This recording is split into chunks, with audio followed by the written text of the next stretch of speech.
What are your thoughts about the lifestyle of wealthy people? What they do and how they think?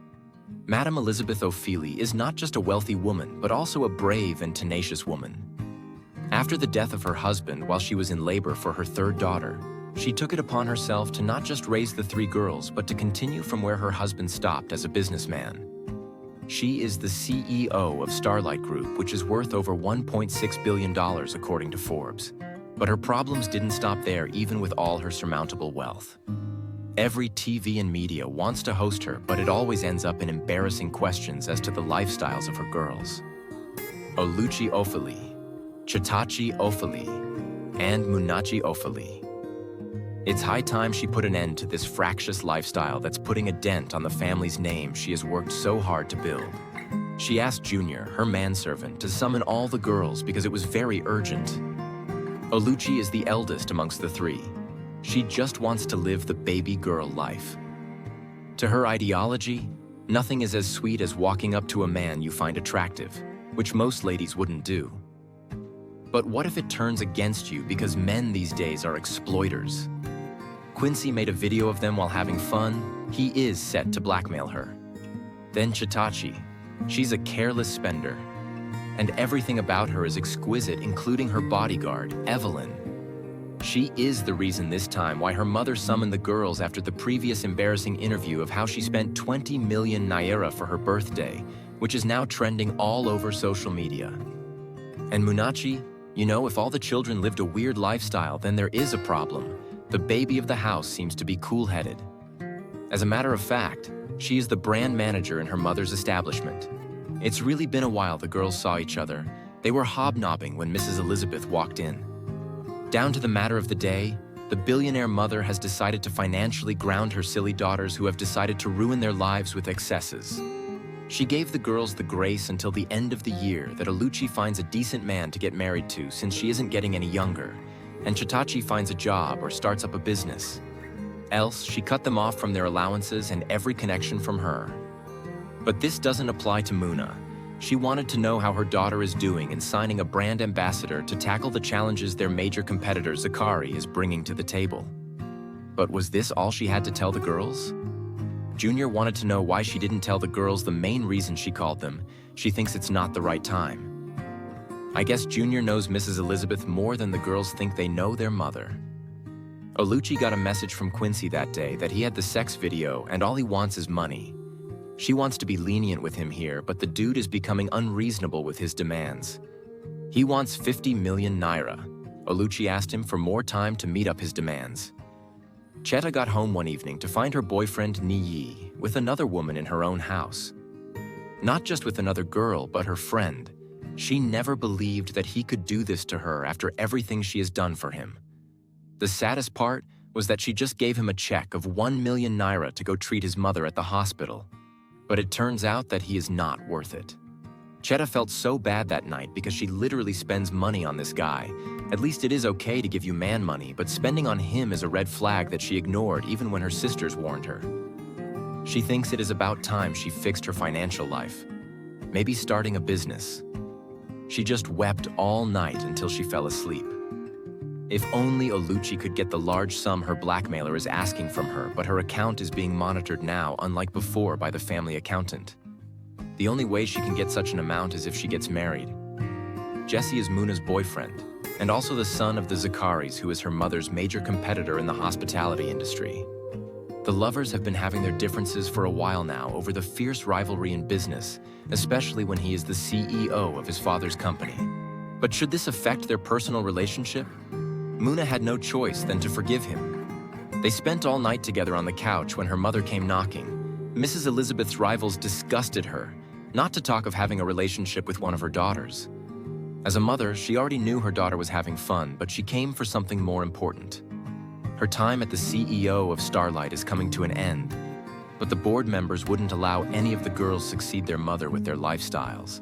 And the only way out is if Muna could get closer to Tobor, who happens to be one of the major shareholder after his late father at Starlight Group. Mrs. Elizabeth thinks he likes her, and it's the opportunity they have to convince him into selling his shares to them so that Muna can succeed the company as the largest shareholder. She wanted her daughter to think about it. Jesse has been eavesdropping. He thinks it's a bad idea, and it's high time she told her family about their relationship. Chetta woke up to find herself at the same spot last night. At least she's a bit relieved now. She walked down to find a young gentleman, Michael, in the living room. Michael is Evelyn's cousin. She brought him so he could assist Chetta in managing her finances and starting a business which she complained about the previous night. She was surprised to hear that a young man of his age already has a PhD from the London Business School. Evelyn thinks he could help her out. First of all, he needs to know what her monthly expenditures look like. This was when Michael knew that there was a problem. Oluchi went out for a date with a man her mother arranged for her. She had to oblige to avoid her troubles, but Quincy seems to be everywhere. But what could be going through her mind? Whatever will make Mrs. Elizabeth happy is her daughter's priorities now.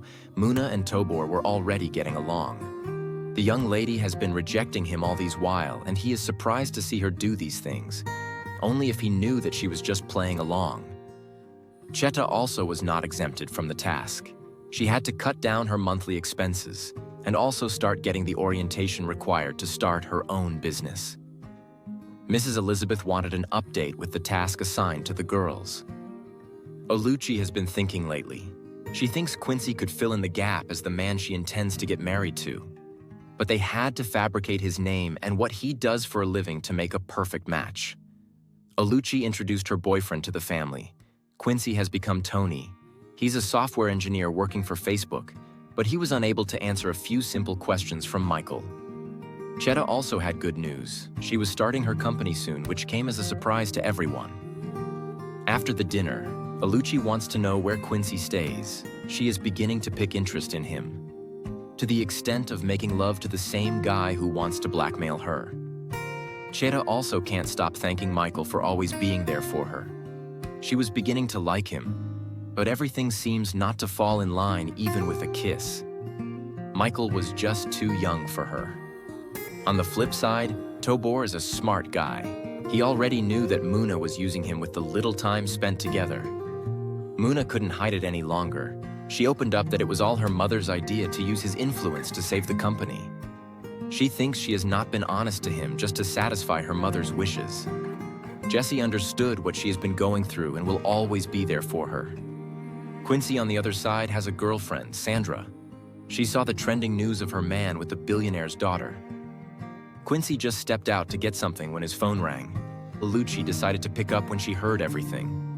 Quincy was really serious in blackmailing her with the flash drive he told Sandra to keep. Not only that, Sandra was also pregnant for him. She already made up her mind that he deserves nothing but to be dealt with. Muna is the only person here having a sweet, loving man, even though she was still not sure of their relationship conflicting with the both families' approval. But Jessie feels optimistic about their union being a perfect one. They spent quality time together until she finally had to leave. Muna got to work, and to her greatest surprise, the board was already aware about her love affair with Jessie, who happens to be the major threat to the company. It was all over social media, but how did it escalate? She felt so devastated and needed someone to talk to. Jessie will always be there for her, only for her to find out that he was behind the whole scenery. But Jessie thought it was the right thing to do because he truly loves her. Sandra later got an unexpected visit at her place of work. She already knew who Oluchi was. All she wanted was the flash drive and warned her to never let him know that she came here while she executed her plans. Meanwhile, Michael got a good-paying job in London and will be leaving soon. Chetta knew that she was going to miss a good guy.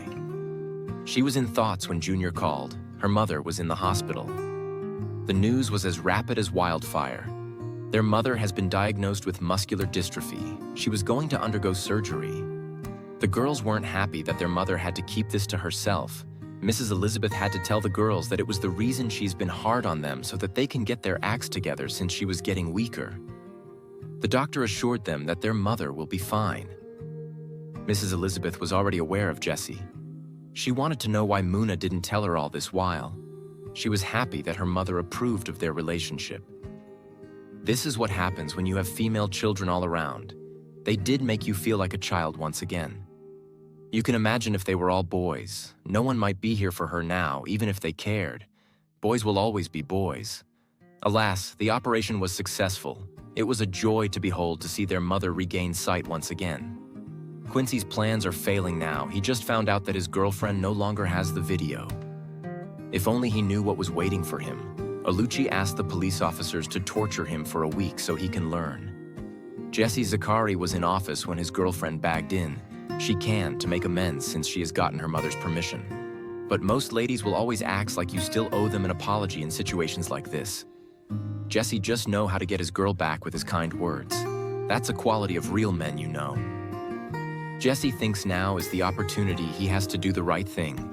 His kind words just find a way to ignite the fire burning within until he proposed to her. This has always been every girl's dream with not just the right man, but her soulmate. Thanks for watching. Please comment your thoughts and also like and share this video for more super amazing videos that we are bringing to you.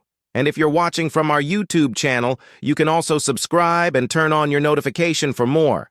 Thank you.